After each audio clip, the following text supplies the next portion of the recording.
welcome to Educating Geeks, the podcast where friends help friends discover new passions. We're recording live at Phoenix Comicon today. It's Friday, June 6th, and thank you all for joining us. Yeah! And our geek hosts today are Andrea, Sara, and Megan. And Bree. That's me. And so we, through me and those two, have all seen all of the American Horror Stories, and we're huge fans. The premise here is that Andrea had never seen it before, and so we would like to get her initial reaction to American Horror Story. So what was your experience before? What do you know about American Horror Story, and how do you feel about it now? Well, we don't pay for cable in my household. So watching it is difficult because FX doesn't make it easy to watch. And horror's not really been my thing. So I'd never seen it before. So I watched this season, and I gotta say I was not a fan. So not my favorite. Not my favorite. I know. I knew that was coming. Well, and that's one of the things, a lot of times we haven't seen something for, because it's just not our thing, and we kind of know in advance. So when we do these Educating Geeks podcasts, and we say, oh, I haven't seen that, it's kind of a crapshoot. Sometimes we haven't seen it because we know it might not be our thing. Right. Drea, what would be your quick pitch about what the season's about? Oh, God. Let's see. There is a boarding charm manor school in Louisiana, New Orleans, and it is a shelter for young witches to come and grow their powers in a safe environment. Well, let me put safe in air quotes. In a safe environment where they can be themselves and they can figure out who, and that's kind of where the next Supreme grows from. And they're kind of in hiding when it starts, and it develops from there. And ultimately, I'd say there's a lot of dead sex. There's a lot of backstabbing bitches, and there is just a lot of overall voodoo influence in this season. Okay, and Sara, what's your experience with horror and American Horror Story?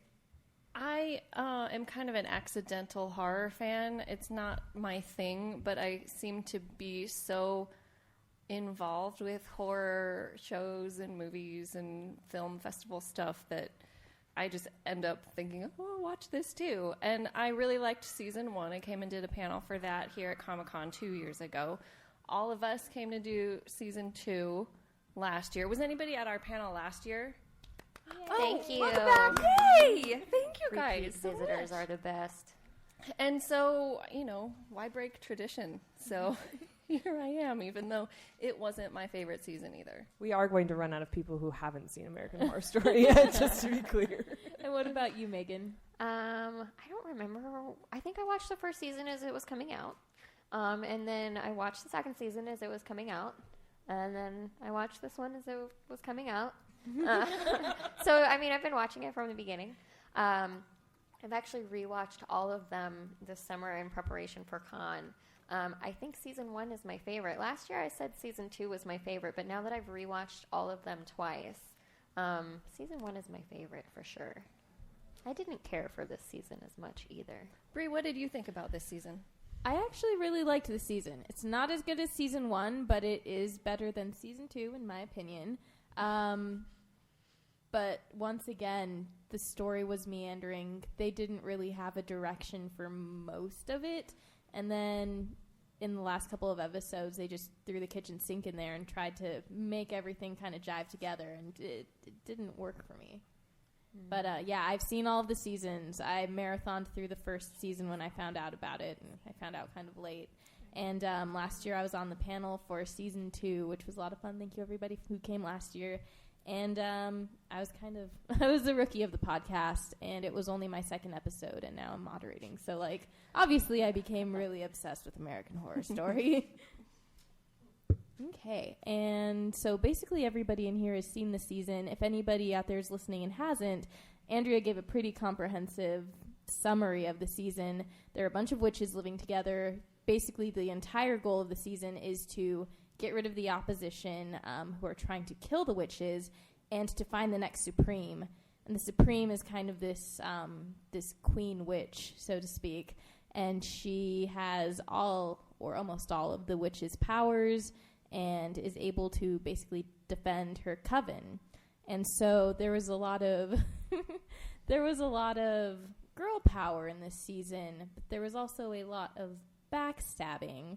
There was a lot of cattiness in There this was- episode. oh my God. Yeah, I think that was my main issue is I I'm didn't not like really that. one for like politics and, you know, manipulation and that. It seemed like it was less horror, more Backstabbing bitches. backstabbing Backstabbing bitches. And certainly more so where the horror came from was the gore. It was a very, very gory season. And American Horror Story is always gory, but this, they just got you right off the bat. I felt like season 2 was gorier. Well, I guess, and we talked about this last year, I guess season 2 was more about the grotesque for me. And this was straight up gore, and especially with Kathy Bates' character. Oh, yeah, She was for sure. messed She plays racist really well. She does, doesn't she? And Yeah, so it's scary. unapologetic. Oh, yeah. She was racist through and through. No change in Even her mind. even with her relationship with Queenie, even when that started to grow, she still was a racist the Yeah. entire time, all the Yeah. way through. You got to hand it for her for being consistent. I got to do a walking tour of New Orleans, you know, haunted locations, and we did go past the real Madame Lalaurie's mansion, and what they portrayed as what she did to her slaves is pretty accurate to what her historical Madame Lalaurie did. So I appreciated that a lot. That they could have taken a lot of liberties, but they really didn't have to, and they didn't think that they needed to. And it was a really rich, interesting setting for this season, too. Previously, of course, the asylum played a huge part, but where they were particularly located didn't really matter. And they were in Hollywood before, but that didn't really play a huge part. This time they were in New Orleans, and it was just rich with lore from New Orleans. I found that very interesting. It was a very culturally rich episode. Mm-hmm. I thought they could have done better. I felt like, okay, I've got family from Nolans. I felt like New Orleans should have been like a character. That's what I was looking for, at least. I was like, oh, it's going to be in New Orleans. I thought it was going to be very Anne Rice, which New Orleans is very much a character in all of her works, and it's part of what makes those books so compelling to me. So I was really disappointed. I felt like they could have said it anywhere. I think that'd be hard, though, because when I think of Nola, I think of stuffing my face with delicious food, and that doesn't really fit with the story, so...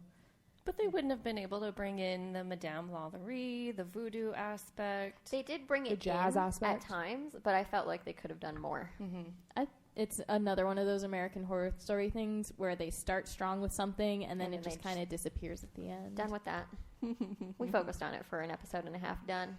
Well, what was your favorite aspect of them when they did concentrate on it? What was your favorite aspect? You know, my actual favorite part is the zombie scene In the yard? Yeah, and not because it was American Horror Story, because it was zombies done in a way like zombies now are because there's a virus, you know, And they're fast. And they're fast now. They were very classic voodoo created zombies, which is, you know, like Night of the Living Dead type stuff, like original Night of the Living Dead. And they type had stuff. great clothes, too. And the makeup on them was fantastic. And I thought that, is it Zoe Benson who played, I can't remember her name. I'm terrible. She came out with the chainsaw. Classic zombie style. I was like, can we do the rest of the season more like this? 'Cause this is Groovy. really entertaining. Yeah, that was one of my favorite parts, for sure. What about you guys, Sarah? Let's go to Andrea while I think about this. I think one of the ways they really did honor New Orleans, though, is I think they did show a lot of the architecture in the homes, in the buildings, and they showed you how truly beautiful some of those old homes are, and they restored them, especially when you're talking about the home. I don't remember off the top of my head the name of the house that they were in. but they restored it classically. Like nothing was modern or updated. Like you still had the old refrigerator in the kitchen and stuff like that. And I think that in that sense, they really like gave you a insight into living in New Orleans. I'm glad I'm not the only person that was admiring that ice box. Oh my gosh, it was amazing. My only experience with New Orleans is at Disneyland, so I had no idea. I have a very skewed vision of what it would look like. So I was just like, oh, this is cool. This is probably accurate. I like it. I liked the voodoo aspect of it a lot. It was a great way to kind diversify an otherwise extremely pasty cast, which we have talked about That's true. before. Again, they could have done a better They job. could have done a better more. job. I liked the voodoo demon guy. Papa Lepa. I liked The him a lot. voodoo devil. He was awesome. That's Broyles from Fringe, guys. Yeah, but for me, that character itself, like with all the other gruesome horrorness that's in the show, like that character to me was not scary. Like he did not come on, and I was like, oh my gosh, I'm so afraid. I was like, all right, come on in. Was he supposed to be though? Because he came off as kind of seductive to me, which Yes. I don't know if that's what they were trying to do though. He's creepy in the opening credits. yeah. In the opening credits, yes, but I don't know if he was meant to be seductive or creepy, but I really wasn't seduced nor off put. I didn't think he was supposed to be scary, but I did. I thought he was one of the more interesting characters. I wish we could have done more with the voodoo. Mm-hmm. Yeah. I could Had have more Papa Lepa. I could have taken. my What last would you name, have wasn't- gotten rid of in order to make room for the stuff you wanted them to do more of? I don't care about the Supreme at all. Right? Do you guys how do you guys feel about that? Do you care who the next Supreme is? Yeah, I'm hearing. We're yes, getting it's we're getting okay. some rolling eyes and some mixed yeses. responses. Well- So you liked the backstabbing bitches? Yeah? No? Raise your hand if you like the backstabbing bitches parts. We have a few hands out there. Yeah, it's like half the crowd. Good amount, you guys. When we were watching it, my husband kept saying, like, whenever they say the Supreme, I keep going Taco Bell and be like, Taco Supreme, I Burrito just wanted Supreme, to pour Nacho some Supreme. tomatoes and sour cream all over them. And he's like, I just can't get over it. Call them something different. This is annoying. exactly. Well, everybody thought they were the next Supreme. Absolutely everybody. Everybody. Thought they're like, well, I'm the next Supreme, so. Yeah, That's true. And that's Nice the reason why observation. he says, except the one who didn't, but that's the reason why I thought she would be the next Supreme. Because I'm like, well, if Exactly. everybody's raising their hand, you're going to look at the one person who's not and be like, it's you. It's definitely you. So who here saw the end coming? Yeah. that's nice. About a third of you. Yeah. You watch the entire thing in a row because you can't stop. Yeah. Yeah. When you binge watch it, it's hard to miss it. I think that was one of my issues too, is that we saved up a bunch of episodes and then we watched them and then we waited for more and then I just was kind of like, oh, not this week. Oh, I don't want to watch right now. Oh, I don't want to watch right now. And we ended up watching the final two, what was it, like 4 weeks ago, just because I didn't buy into any of it. The stuff that I did buy in with, they were like, oh, sorry, squirrel. So I didn't. I agree with you there. It was hard for me to even work up the motivation to finish watching it. I really liked it. I thought there was too much backstabbing, which is one of those tropes that you have about women that we don't like each other. Like, oh, you have something that I want, I'm going to hate you for it. When really they should have been helping each other, which they occasionally did. Yeah, but at the same time, like, they did really try. Like, they're like, okay, there's only 5 of us left. We've killed off everyone else. So, we have to make sure we're together and we're building this coven back up. And with the very end, I don't know how everyone feels about the end where she goes on TV, but, like they basically did say, like, we have the stereotype. We keep just like slaughtering the hell out of each other. But no, if someone dies, they don't stay dead. No. Except for Nan. Unless you're Nan. Yeah, unless you're Nan. And so at the same time, they were like, okay, ultimately they came together and said, we have to stick together, otherwise this isn't going to make it. And I think a lot of that had to do with leadership. Agreed. Yeah, I think that I would like to see some fanfic about, like, Robichaux Academy, the supportive years. Like, Me too. That's not interesting or gory. I know, but Well, it would be that's what- uplifting. That's what we get to see during kind of the suffragette movement I thought when those they were ladies all were banding. interesting. Yeah, when they were all banding together and like, hey, we're going to make it gory, but we're going to make somebody else die. I kind of like to see that. And Kill on the that Axeman note, together. the Axeman, Yeah. he the does Axeman. crazy so well. Like, as well as Kathy Bates does racism, he does good in, like, psycho spree murderer. Plus, Like, he has that voice. And I'm just like, yeah, Yeah. you can keep talking. we're worried about you. What? You should be on your Squeefest panel. Oh, yeah. Oh, well. And he's also he's another piece of New Orleans New lore Orleans that they history, brought The in. Axeman? I didn't know that. Yeah. I Googled him. Who knows if I found a real website, but supposedly. Well, and he also brought that jazz influence in because Oh, yeah, remember, that you know, too. he says turn on your jazz music on Tuesday night and your house will be spared. You know, so he brought that aspect. You got to listen to an entire episode of New Orleans jazz from. I just feel like it was a very superficial version of New Orleans. Yeah. I can agree with it that. was stereotypical. Yeah. It was. Tropey. But it's also American Horror Story, which is super Americana, and you get the tropes, and you get all of the lore that's been kind of twisted and made into the cartoon version of itself, essentially. So you get the very basics. You get Frankenstein's monster and zombies and ghosts, and that's And just kind of what they do. That's true. They did incorporate kind of everything. I was listening to a Nerdist Writers panel podcast, and it had Douglas Petrie. This was on their 216 Nerdist Writers panel podcast, and he was talking about how he intentionally told the writers to. He's the showrunner for American Horror Story Coven. Sorry about that. Don't you live in my What's a brain and know this showrunner? stuff? A showrunner is the guy that runs the show. Or lady that runs the show.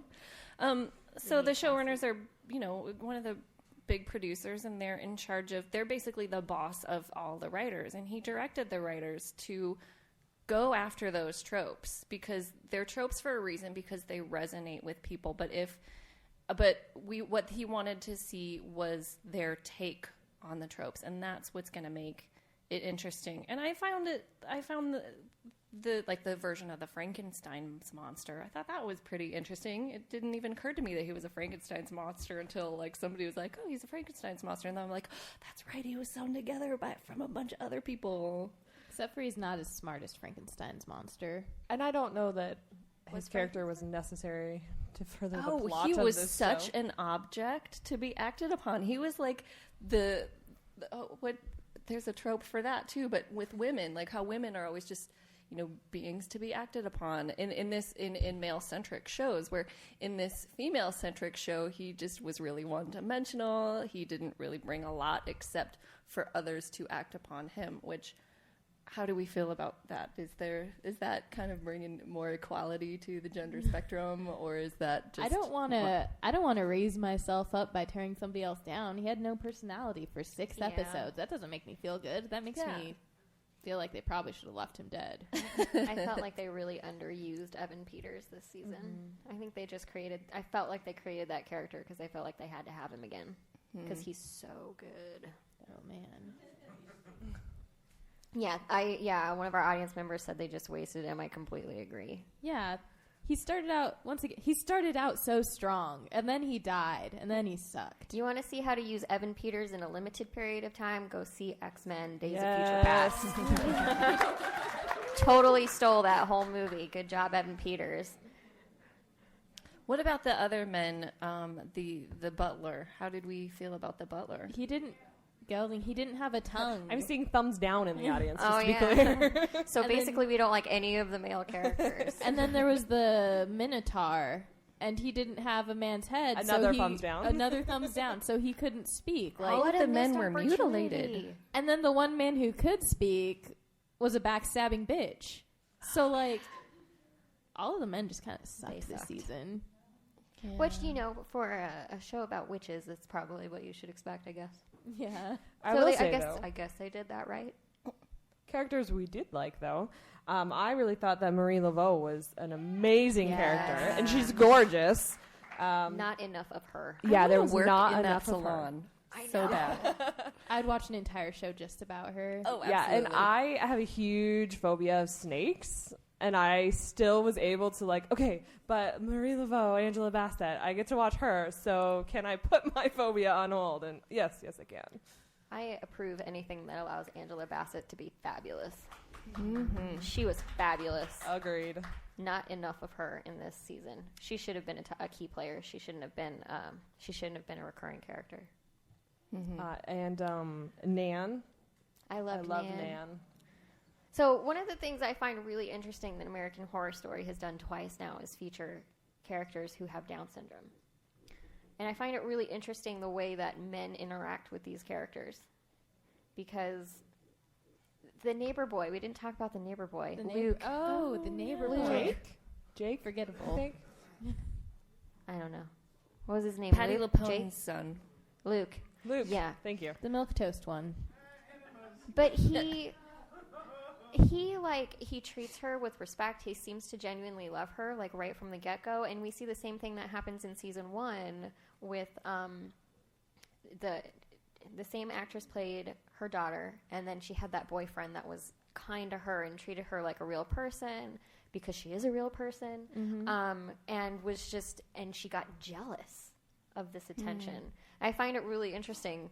I love that they're featuring people who are different than, pasty white people on camera, because we all know life is messy and there are lots of different people out there. There are lots of different people in this room. So I love that they're featuring it. I think there's some problems with how they feature people with Down syndromes, but I think it's great to have them more visible and show people treating them with respect and kindness. And them being some of the best characters on the show. Well, actually strongly written. Strongly written character. She is, in my opinion, one of the most strongly written characters on the show, for sure. Because they had enough time to develop her and then not ruin her because they killed her off and let her stay dead. Yeah. What did Cassie has a comment? Oh, that's right. So Cassie says that it's, Ryan Murphy, Brad Falchuk, who also did Glee, which is another show that features a person with Down syndrome that is just, that's not her central identity. Yeah. It's important. Representation's important in media. So I'd also like to point out that they try to have more representation of different people. The writers of American Horror Story also write Glee. Yeah. Let that one sink in for you. We had a deep discussion about that on our last year panel. Yeah. So we'll go listen to that. It was pretty interesting. Yes. Don't worry. They also wrote Nip Tuck. Well, I love Nip Tuck. Yeah. No. They get all of their Glee feelings out in Glee, and then all of their dark stuff comes out in American Horror Story. I feel like there were 2 episodes where I was like, all right, it's time to watch this music video that they directed twice. Oh, Can I watch American Horror Story now? In that case, I guess that brings us to Stevie Nicks. Yeah, who featured prominently in this season. Which I don't know if you can hear it, but that's the sound of my eyes rolling all the way back in my head. I have very mixed feelings about it. I'm right in the middle of Sara and Bree. Well, it's interesting because she's referred to as the White Witch, and back when her music was still newer, there are a lot of people out there who confused her with a witch, who got a little obsessive about it, and she didn't really like that. And it wasn't something she appreciated, so that she got involved with American Horror Story and basically played a witch is very interesting. And it was a little cheesy, and it got a little music video-y, but she was also this person that one of the witches could look up to, and one of the witches who didn't do anything really super shitty to anybody was able to use her as a role model because she didn't do something shitty to anybody. That you know of. Yeah, Misty Day. She's one of my favorites. She was also, I think, one of the better written characters. Mm-hmm. Yeah. And underused. Yeah. So my question is, why did they kill the 2 characters that are well written? So Devin wants to know, why did they kill the 2 characters that were the best written characters? Because they don't know how to end a story. I don't know. I think you're onto something. I think they're trying to get into the whole, the characters that you feel have this genuine sense of good to them. Minus Nan freaking out and killing the mom. And like only the good die young and stuff like that. Yeah, I think they were trying to appeal to that whole, like, we're going to kill off the character that has that innate goodness, like, see how it sits with you, would be my guess. Disappointing. All speculation there. Well, all 3 of the seasons have, like, at the end, are stories that could be good. And the comment was that this was a horror story. So they kill off the good characters so this can essentially become lore, so it can continue on and not just be like, oh, the good guys won, it's Disney. And I think that's actually a really great interpretation. I had never considered that. I just kind of considered it them not knowing how to ever end a season. So these are more like, essentially these are more like urban legends. Urban legends in the making. I like that. So we haven't talked about the witch hunters at all. Oh, the witch hunters. That's because boring. Because I totally could have taken and left it. Yeah. There was inappropriate gestures going on. Sarah just going over the top over here. Did anyone enjoy that aspect of it?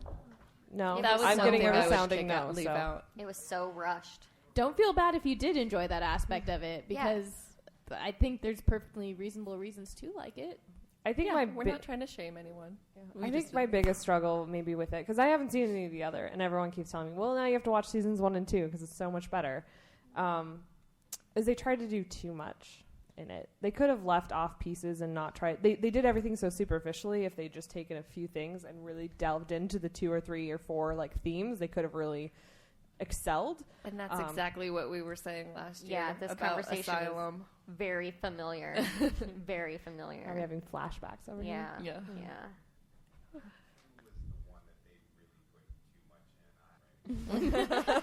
Our audience member says that season 2 they put way too much in. I agree. I think they did a better job of reining themselves in a little bit from everything that they put into season 2, but I still think they could have. They keep pulling it back a little bit, guys. Yeah, I felt like it was maybe a little bit more cohesive. I don't feel like there was a cohesive thread like that. What's the cohesive thread? Things that are threatening to witches, I guess. Well, and a lot of them weren't. The witch hunters were not threatening. Yeah, they stole all their money, and then they killed them with an axe. When they got rid of the witch hunters, it's like they were gone and you didn't really notice. Mm-hmm. They stayed dead. Yeah, they did. Good job, guys. Chalk one up for that. I'll tell you, so I'm not a huge fan of horror because I don't like gore for the sake of gore. If it has its purpose and it serves its place, I definitely appreciate it. But things being gruesome and disgusting and vulgar for the sake of being vulgar is not something that I'm a huge fan of. There's a lot of that. There's a lot of that in this season. And we basically ended up, when we were watching it, my husband and I were sitting around and he's like, okay, so every time we start a new scene, I think to myself, what's the most screwed up, effed up thing that can happen in this scene because it's going to happen? And every time it happened. So, I mean, he says once you vomit, you continue watching.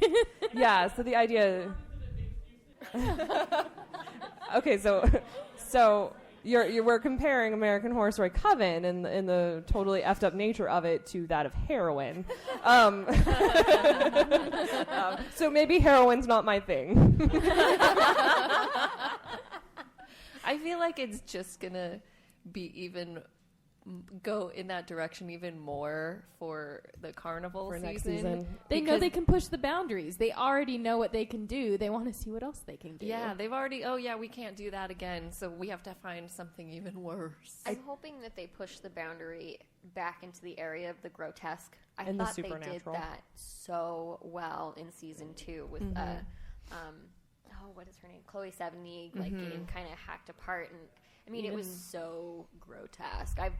When I was a student, I took a bunch of film classes where we talked about the grotesque, and I've kind of been obsessed with it ever since. So let's have more of that. They did that really well. Well, they are doing carnival, so I'm assuming that there will be a lot of clowns. There will be a lot of unusual people. Yeah, I think so. Clowns. I haven't looked too much into it because as soon as I found out about it, I just got really happy. But does anybody think they're bringing Pepper back? Oh my gosh! Does anybody think they're bringing Pepper back? back? Would be amazing. Yeah, I don't know. Who's Pepper? Come play with me. She was from Asylum. Pepper's from Asylum. She was the strange girl that the aliens took away and fixed her brain, and then she was super smart. I loved her. Yes, she was what they used to Oh, call yeah. a pinhead. Gotcha.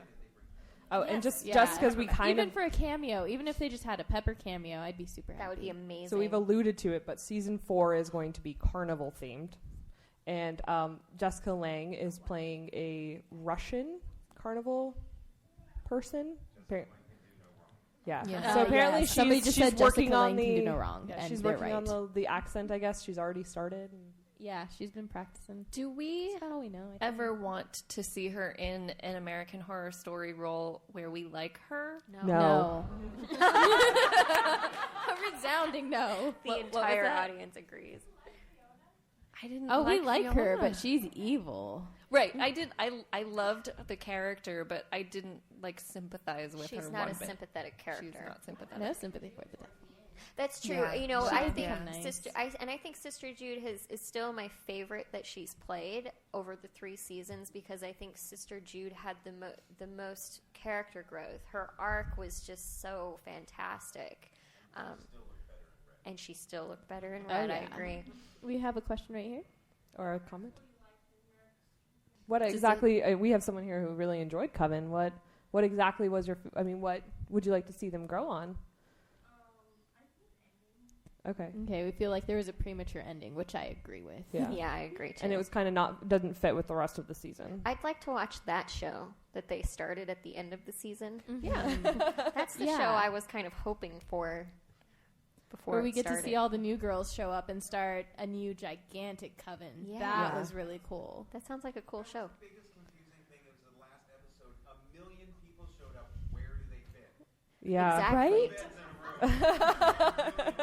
Maybe So- they gonna closed buy off more wings of the houses. house. So we've had here that there's all those women who showed up in the last episode, and where are they all going to go in this Well, the Christian 8-bedroom neighbors colonial died. home?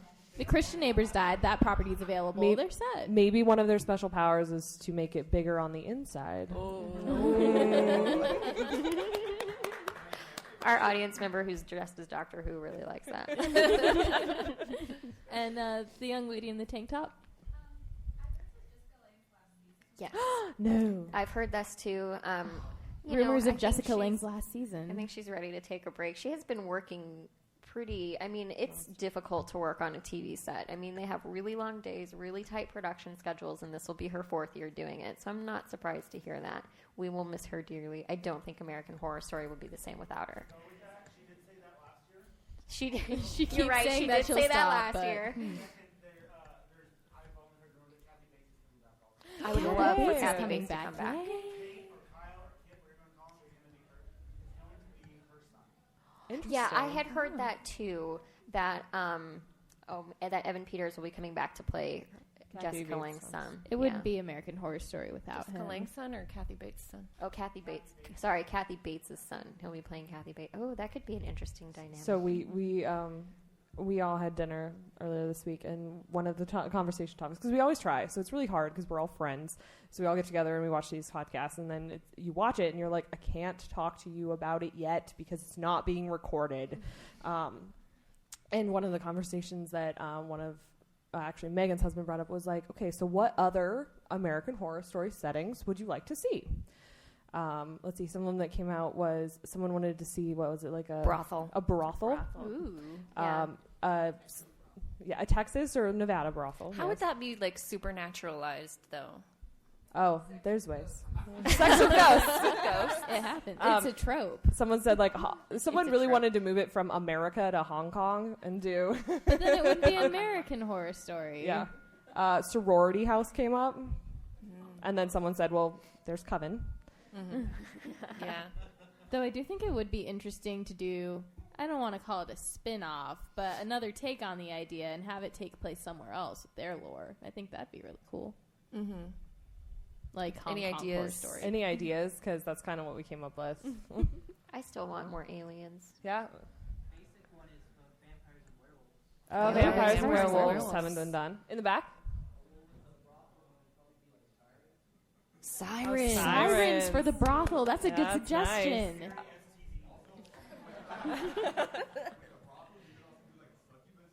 Ooh, so we have Succubus. sirens and succubus. Sirens, succubi, and STDs. Triple S.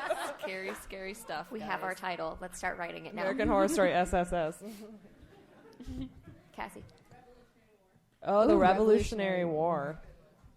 That But is there's very a panel different on kind that of later. horror Sleepy story. Hollow. I like that because I know. Werewolves and vampires in the Civil Civil War. War. Underground Railroad. Oh, Underground Railroad would be a really good one.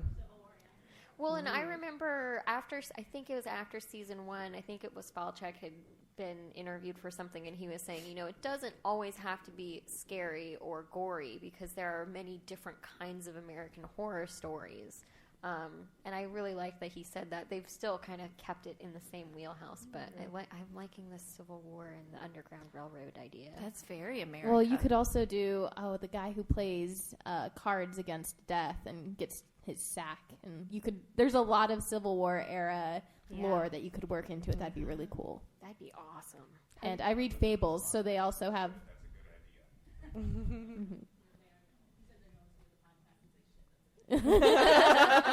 So it's been suggested that we've inspired another season of American Horror Story. We Yeah, could and just I- start writing our own, guys. It's good. And I read fables, and there's like this old story in it where there's this guy who can run so fast that he like turns things into butter around him or something like that. Like there are really old stories that we don't even think Into about butter? anymore. I don't know. It was confusing. Where's that? In the back.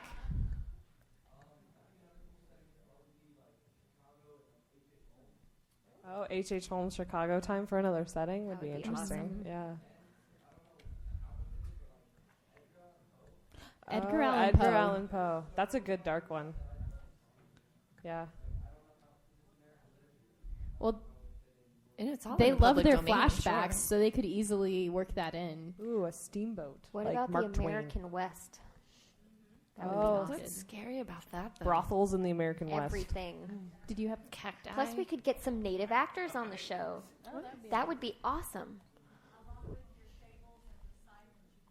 Ooh, a takeoff on Persephone's Descent. Stuff that it's America, so we've gathered a lot of material from other countries. So it'd be interesting to see the American The Take American. on stories that have evolved from that. Yeah. That's true. It's the Yeah. melting pot. We're all from everywhere, so That's right.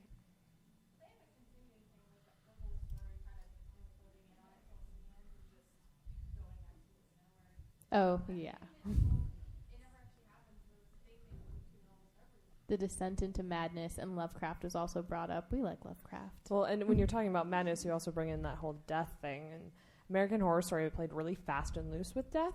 Yes, Like they did. you get attached to the character. Like Evan Peters' character, at the very very beginning, you're so attached, and then all of a sudden, and he's dead, and here comes Frankenstein's monster. So it was really interesting.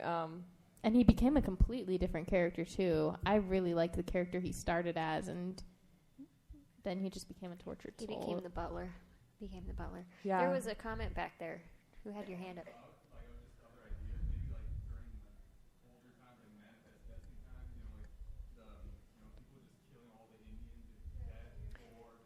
Trail. Oh, Yes. let's do the trail. Someone else had tears. That's a great suggestion like idea. that, yeah. Well, there's that.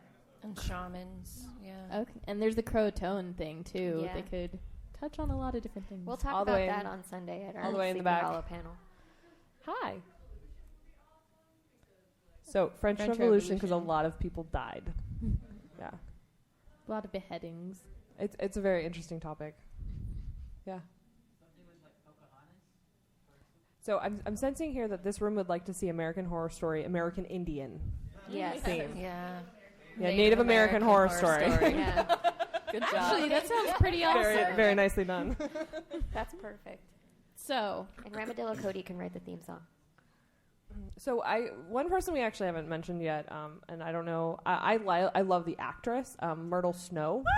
Yeah. Oh my God, Auntie Myrtle. Yeah, Frances Auntie Myrtle. Conroy. The best character. I I was just love about to her. ask, who's the best witch? I don't even need to ask. It's Auntie Myrtle. It's Auntie Yeah. Myrtle. And I love her self-sacrifice at the end. Like, I've been a real bitch, people, and you know what you got to do? You got to burn me on the stake. I wanted her to be the supreme, though. I was kind of disappointed with that. I didn't because no, I didn't want that. No, I wanted because she's a great support. She was there and she was motivating, and she's that best left hand, right hand man. But she's past her time. She's past her supreme. But I mean, I think she was vital to Cordelia ascending to that, and Absolutely. I think like She's her character was just ready amazing. with her melon baller to help Oh Cordelia. my goodness. What was your question? Well, twice, yes. But Yeah, they did burn her at the stake twice. the second one, I feel like, was kind of like the birth. If you're going to talk about death, it was the death of the old way of the coven and the rebirth and the phoenix rising from the ashes of the new way that the coven was going to be run, and this kind of refreshing, hopeful start to this group.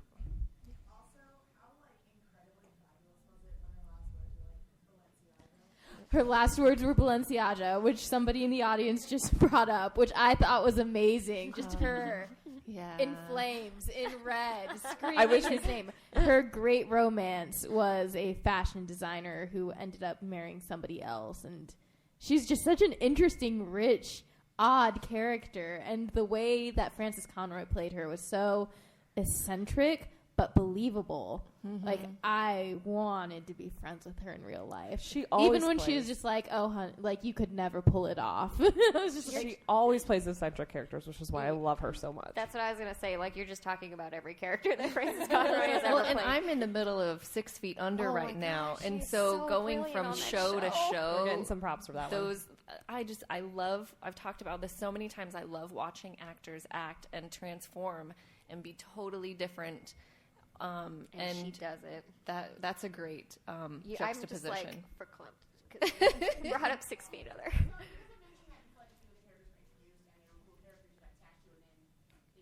Yeah.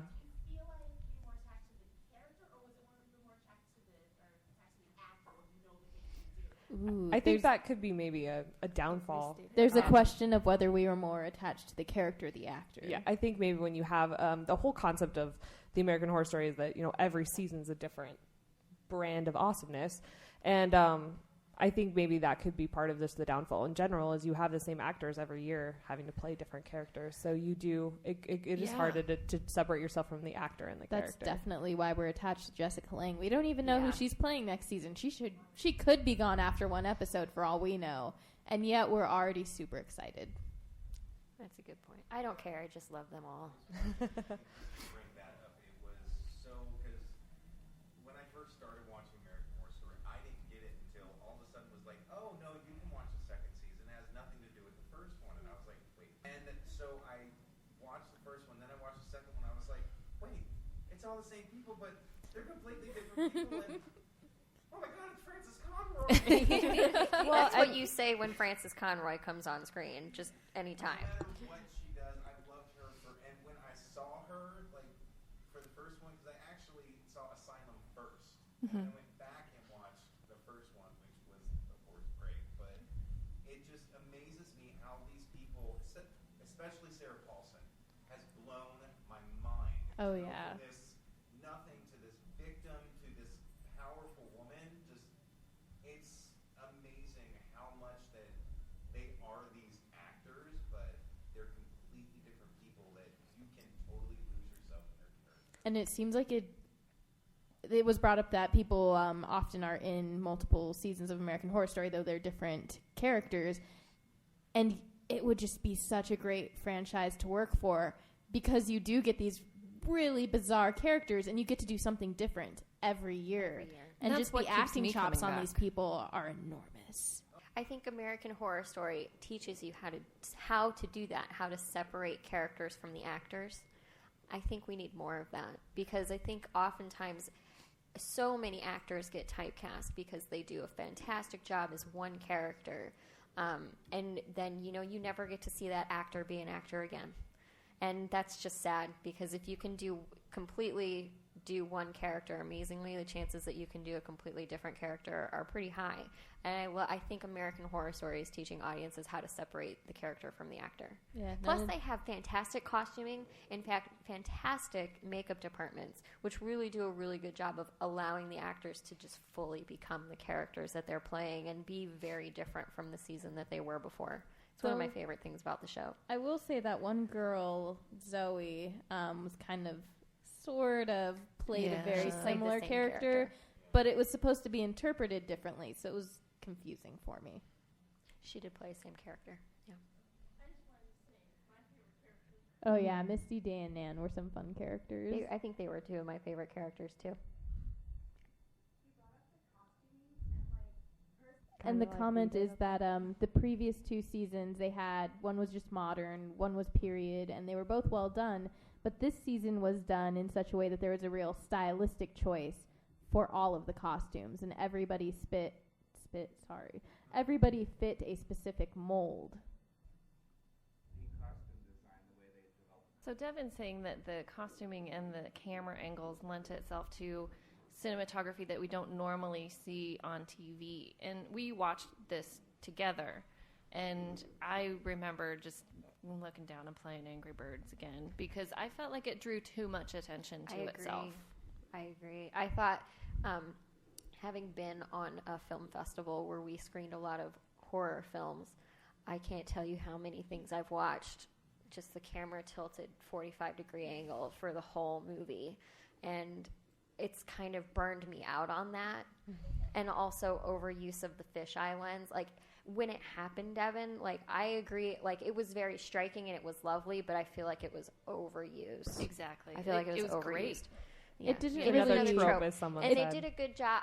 What I did like was the way that things were out of focus when weird things were happening. It happened a lot with Misty, especially when she first came back to life, where there would be something weird in focus and everything else would be like jellied and out of focus. I thought I just had a resolution problem on my Kindle, actually. I liked that. I thought it could have been more subtly done, but I liked that better than some of the other stuff. But to go back to the costuming, it's my favorite season for costumes. It was so good. Like, obviously, we're all dressed in all black because we were like, the witches wear all black. We like that. We're doing that for our panel. So, very strong costuming. I didn't notice the cinematography too much because it was pretty easy to ignore, except for when they did the big, vast shots where you'd just be like, wow, this is a gigantic house, and everything's white. Yeah, that's right. The whole house was white, wasn't it? I thought that was kind of interesting. Mm-hmm. Yeah. Mm-hmm. So a lot of cool design was stylistic good. choices. Kathy Bates is really Very busy. busy. And there's a lot of, and another thing before we end, I'd like to touch on the race relations in this, because we talked about how she was racist and we alluded to it, but that's a big theme throughout the whole season. It's essentially the white witches versus the black witches. Which I didn't like. And Yeah, I it's didn't not like like that good versus evil. It's just like this group of people who don't get along with this group of people, and they can't just get it all together and make themselves stronger, which was We didn't really disappointing. talk about Yeah. Queenie We that didn't. much, I was just thinking the same but thing. she was one of my favorite witches. And I remember being really disappointed when she, basically like switched teams and went over to Marie Laveau's side. And I was just like, well, why? I wasn't disappointed. I expected it. The way she was being treated by Madeline Montgomery alone would be enough to get me right out of there. And Queenie wasn't unintelligent. She was a smart girl. She knew that she was being manipulated by Right. everybody who thought they could just walk all over her in that house, so she got out. It was the right choice for that storyline, but I would have rather that tension not really specifically be explored with that outcome. They could have taken the storyline in a different way. I just wish it hadn't been blacks versus whites. Exactly. Like, I'm so tired of that. Like, Yeah. can we just be friends, please? Like, We Well, can, but if there's racial tension and you It's want to true. represent racial tension, it's not a thing that's gone. it's, It's a you're thing that's absolutely alive. right. You're absolutely right about And that. so I really liked the part where Queenie made Madame Lalaurie watch Roots and just like tied her down and And then made she's her like, watch all this she's great like, you stuff. can close your eyes, but you can't cover your ears. Yeah. So I liked that, and I liked that exploration of it, of the racial tension, because it's, you know, we are not post-racial, no matter what the No, and well, they whatever did it setting. in the, was it early 1900s, or they basically covered several periods of time where they said, this is how it was, this is how it is, there are parallels, and there are problems. Well, it's like taking it, you know, just Madame Laurie's character in general, like you put her into, you took her from that time frame and put her in modern times, and her point was nothing's changed. You know, there's a black man that's president, but I don't buy it, and nothing's changed. And the tension, obviously the tensions are still here between the white witches and the black witches, so I mean, how much has really changed? I mean, we think we've progressed, but it kind of calls you back to, have we really progressed, And or that's are we a thing tricking that's- ourselves? That's still, you know, in Arizona, in a lot of parts of the country, obviously we're not post-racial, but we are a little bit further along than they are in New Orleans, and that's a big problem. And exploring the racial tensions, I think, was a good way to use New Orleans as a setting, because it's really bad there. We could have a whole political debate on that. But Yeah. I would disagree with that. But I'll stop I you. would I'll disagree, stop you so. guys there. That's something I'm sure we can read a lot of academic papers and first-person perspectives on. And I will instead lead us towards the drinking game rules. For everything that we review or talk about, we come up with drinking game rules. So if we're watching it and you want to, like, I personally would maybe have apple juice in front of me. I don't know what else you guys would have. But we have drinking game rules to go with the episodes. So American Horror Story, Coven, drinking game rules. Who would like to start? Drink some water every time the camera angles go wonky, just to make sure you're not going to get like barfy drunk because of what you're seeing. Take a drink anytime Kathy Bates is rubbing the blood on her face. You should take a shot for that, because that's just gross. I say take a big old gulp every time somebody dies, and then another one when they're resurrected, because you know it's going to happen. Oh, and if you guys have any rules, please Yes. Please tell shout us. them out. Yeah. Take a. Every time they use the phrase witch bitch, take a drink. Anytime you hear Stevie Oh, Nicks You song. have to Oh drink my. through the entire Stevie Nicks song. If you Yeah, hear a Stevie Waterfall, the Nicks song. Stevie Nicks song. Just first of all, real quick, the first episode of this is called Witch Bitch, or Oh. Is it? Bitch Witch something, Bitchcraft, that's it. There we go. But so every time you watch the show, take a drink when you think, God, what a bitch. Take a drink for every new power introduced. There we go. That was an audience one. Every time Kyle doesn't use words, take a drink. Oh my gosh. Every time that a somebody shot? thinks they're the supreme, take a shot. Yeah. Well, I'll be trashed by the end of this. Yeah. Oh, Every that's a time good somebody one. breaks a rule they set up in the beginning. I think every time two or more people are getting it on, take a shot. Double shot if they're dead. Yeah, well, I think that could be it, like under the umbrella of double shot if it's just really grody.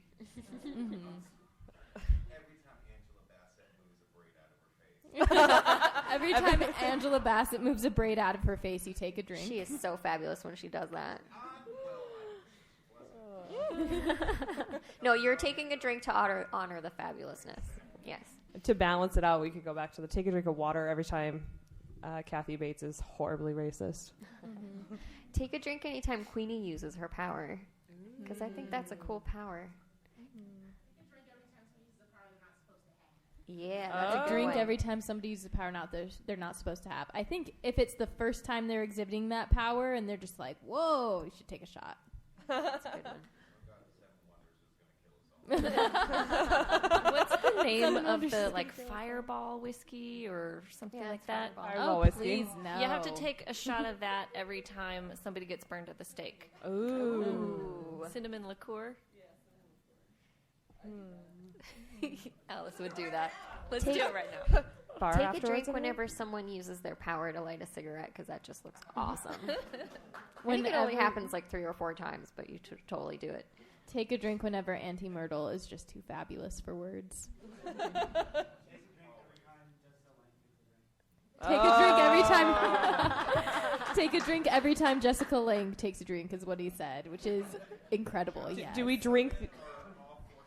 Do we drink the entire time she's drinking? Like, do we just keep drinking? Yeah. Okay. We're all gonna be dead. Maybe take a drink anytime you go, oh God, this is gonna kill me. Any more drinking game rules? You guys came up with a lot of really good ones. I know, you guys had great ones. Oh, every time Misty spins with a shawl, drink the whole time she's spinning. You want to be just as dizzy as she is. Take a sip anytime she says Stevie. You broke Stevie. Oh. It's another thing we didn't get to discuss poor Misty Day just being in hell forever. The chorus of "Aw" was just one of the greatest moments. So he of my said life. that he got a text message the other day that said, "Remember, Misty still in hell killing frogs." Poor Misty. Poor Misty. She was good. Well, if we don't have anything else, I think that about wraps us up. Any more drinking game rules? No? Okay. Thank you for joining us today live at Phoenix Comicon. This has been Bree, Andrea, Sarah, And Megan. and all of you. You can find us online at educatinggeeks.com and on Facebook, Twitter, Tumblr, and Google+.